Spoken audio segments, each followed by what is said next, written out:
Natural expulsion అంటారు. దానిచ్చదే బయటికి రావచ్చు. ఒకటేమో ఇన్ఫెక్షన్, రెండోదేమో న్యాచురల్ ఎక్స్పల్షన్. యూజువల్గా ఇవన్నీ ఫస్ట్ 7 monthsలోనే ఈ ప్రాబ్లమ్స్ అన్నీ ఉంటాయి. మన దగ్గర సర్జరీ చేయించుకొని దాదాపు 15-20 ఏళ్ల కింద నుంచి చేయించుకున్న వాళ్ళు ఉన్నారు. వాళ్ళందరికీ కూడా బాగానే ఉంది. ఒక 2-3 మాత్రమే ఇట్లాంటి ప్రాబ్లమ్స్ వచ్చాయి. స్పాంటేనియస్గా దానిచ్చదే ఎక్స్పల్షన్ అయిన అతనికి హైపర్ లిపిడిమియా అంటారు. కొవ్వులు చాలా ఎక్కువ ఉన్నాయి. ట్రైగ్లిజరైడ్స్ 1600 అట్లా ఉండేది. కొవ్వులు ఎక్కువ ఉన్న వాళ్ళకు కొన్ని రిస్క్స్ ఉంటాయి. బట్ ఇన్ జనరల్గా ఇది అంత పెద్ద భయపడాల్సిన పని లేదు. ఇప్పుడు హార్ట్ సర్జరీ, బ్రెయిన్ సర్జరీ అయితే డెత్స్ ఉంటాయి, కానీ దీనికి 99.999% డెత్స్ అట్లా ఏమో ఉండదు. కొద్దిపాటి మార్బిడిటీ, కొంచెం నొప్పి వగేరా ఉంటుంది. సర్జరీ తర్వాత కొంత సెన్సేషన్ తగ్గుతుంది, కానీ పూర్తి జీరో అవ్వదు. ఈ సర్జరీ వల్ల బెనిఫిట్ ఏమిటి అంటే అనుకున్నప్పుడు అనుకున్నట్టుగా లోపలికి వెళ్తుంది.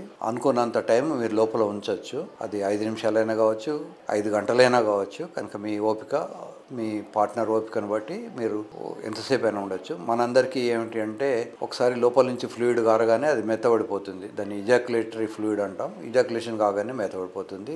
ఈ సర్జరీ చేయించుకున్న వాళ్ళకు ఇజాక్యులేషన్ తర్వాత కూడా మెత్తబడదు, అది అలాగే హార్డ్గా ఉంటుంది. సో దీని అడ్వాంటేజ్ ఇది. దీని డిసడ్వాంటేజ్ ఇందాకనే చెప్పాను. దీన్ని సామాన్యంగా ఓరల్ సెక్స్, నోట్లో పెట్టడం కానీ పార్టీలో పెట్టడం కానీ చేయొద్దు.